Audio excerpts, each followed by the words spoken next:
Hello students, welcome to my YouTube channel. Today we will discuss our very important topic which is pipeline. जो हमारा computer network या computer architecture होता है उसमें क्या होता है, जब हम बहुत सारे टास्क परफॉर्म कर रहे होते हैं तो जब उन परफॉर्म्स जो टास्क की परफॉर्मेंस होती है जब हमें उसे एनहेंस करना होता है, इंक्रीज करना होता है, तो हम एक टेक्निक्स यूज़ करते हैं विच इज़ पाइपलाइन।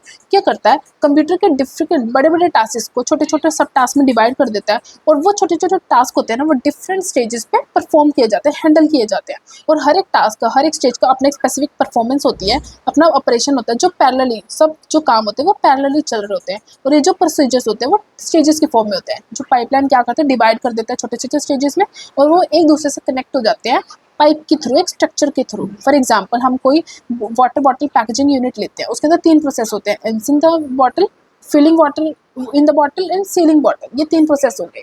अगर इसके अंदर कोई भी पाइपलाइन नहीं है तो हो सकता है ये जो सारे काम हैं वो अलग अलग चले, मतलब इसके अंदर बहुत ज़्यादा टाइम हमें लग रहा है, क्योंकि हो सकता था कि जब इतना एंसिंग हो रहा है कोई और दूसरे प्रोसेस में वो काम फिलिंग हो जाए तो ये जो काम है वो ज़्यादा टाइम कंज्यूमिंग हो जाता है। जब हम इसके अंदर पाइपलाइनिंग डाल देते हैं तो उससे क्या होता है, एक तो एफिशिएंसी भी इंक्रीज़ होती है, हमारा जो टाइम वो बहुत ज़्यादा कंज्यूम कर रहा था वो भी लेस हो जाता है। तो ये क्या करता है, जब हमारा एंसिंग हो रहा था, फिलिंग हो रहा था और सीलिंग हो रहा था, तो फिलिंग हो सकता है फिलिंग के टाइम पे हम उसको एंसिंग का प्रोसेस कर दें, फिर वही प्रोसेस, तो ऐसे ऐसे करके हम इसकी एफिशिएंसी को इंक्रीज़ कर सकते हैं। जैसे अगर हम बेसिक प्रिंसिपल पाइपलाइन के अंदर 2 एंड हो गए, इनपुट और आउटपुट एंड। दोनों एंड के अंदर ना मल्टीपल स्टेजेस होते हैं और आउटपुट जो होता है ना वो कनेक्ट होता है इनपुट के नेक्स्ट स्टेज से, मतलब जो एक का इनपुट होगा आउटपुट होगा वो दूसरे के एज अ इनपुट एक्ट करेगा। ये क्या करता है, रजिस्टर जो होते हैं वो होल्ड करते हैं 2 स्टेजेस को और हर एक स्टेज होता है वो एक दूसरे से पाइपलाइन होते हैं और मेमोरी जो कॉमन क्लॉक होते हैं उससे लिंक्ड होते हैं।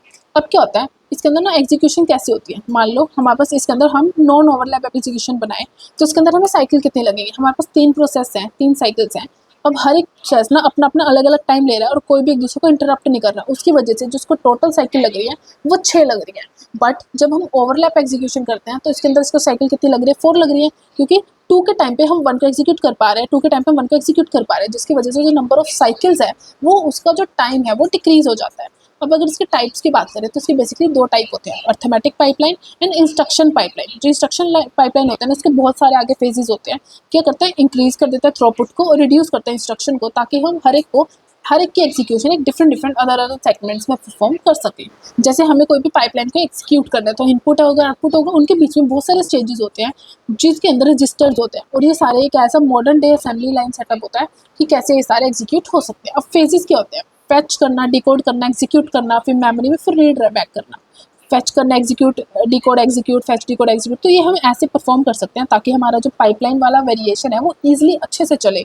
अब पाइपलाइन में ना काफ़ी कन्फ्लिक्ट्स भी आ सकते हैं, टाइमिंग वेरिएशन, मान लो एक ये दूसरे को इंटरप्ट कर रहे हैं, डाटा हैजार्ड्स हो सकते हैं, मतलब डाटा इधर उधर हो सकता है, ब्रांचिंग इंटरप्ट आ सकता है, मतलब सीपीयू के बीच में इंटरप्ट आ गया, डाटा डिपेंडेंसी, मतलब एक डाटा दूसरे डाटा में डिपेंड कर रहा है, तो ये भी इसके अंदर आ सकता है। अब अगर हम इंस्ट्रक्शन पाइपलाइन के फ्लो चार्ट की बात करें तो सबसे पहले क्या होगा, हम फैच करेंगे इंस्ट्रक्शन को मेमोरी में से, ये हमारा फर्स्ट सेगमेंट हुआ। उसके बाद हम डिकोड करेंगे, उसके एड्रेस को कैलकुलेट करेंगे कि कैसे हम उसे ट्रांसफर, कौन से बेस्ट एड्रेस उसे भेजना चाहिए। अगर उसके अंदर कोई ब्रांच है तो हम क्या करेंगे, इंटरप्ट, ब्रांच का मतलब क्या हो गया, इंटरप्ट। अगर कोई इंटरप्ट है तो इंटरप्ट को हैंडल करेंगे और पीसी को अपडेट करके पाइपलाइन को एम्प्टी करके दोबारा से वही प्रोसेस। अगर उसके अंदर कोई इंटरप्ट नहीं है तो हम क्या करेंगे, हमारा वही प्रोसेस करेंगे, एग्जीक्यूट करेंगे इंस्ट्रक्शन को दोबारा से। अगर यहाँ को इंटरप्ट आता है तो दोबारा से ये प्रोसेस यहाँ चला जाएगा और जो इंटरप्ट नहीं आता तो ये प्रोसेस दोबारा से। तो ऐसे करके हम हमारी पाइपलाइन को इंस्ट्रक्शन पाइपलाइन में अचीव कर सकते हैं। अगर एडवांटेजेस क्या होते हैं इसकी, इंस्ट्रक्शन टाइम को रिड्यूस, मतलब साइकिल टाइम को रिड्यूस कर देते हैं, क्योंकि पहले हम देख रहे थे जब उसके बीच में I1 I2 और I3 था, जब वो सब अलग अलग टाइम में चल रहे थे, मतलब इसमें भी कुछ नहीं आ रहा, इसमें भी, इसमें कोई एग्जीक्यूट नहीं कर रहे, तो उसकी जो साइकिल्स थी वो ज़्यादा थी। बट जब हम I1 I2 और I3 और I2 के टाइम पे अगर हम I1 को एग्जीक्यूट कर रहे हैं और ऐसे, तो इसकी जो साइकिल है वो रिड्यूस हो जाती है, मतलब ये साइकिल के टाइम को रिड्यूस कर रहा है, थ्रूपुट बढ़ा रहा है और रिलायबल होता है। डिसएडवांटेज होती है, कॉस्टली होता है, इसको डिजाइनिंग होते हैं बहुत ज़्यादा कॉम्प्लेक्स होती है। तो ये था हमारा सारा पाइपलाइन टॉपिक के बारे में। Keep learning, thank you for watching.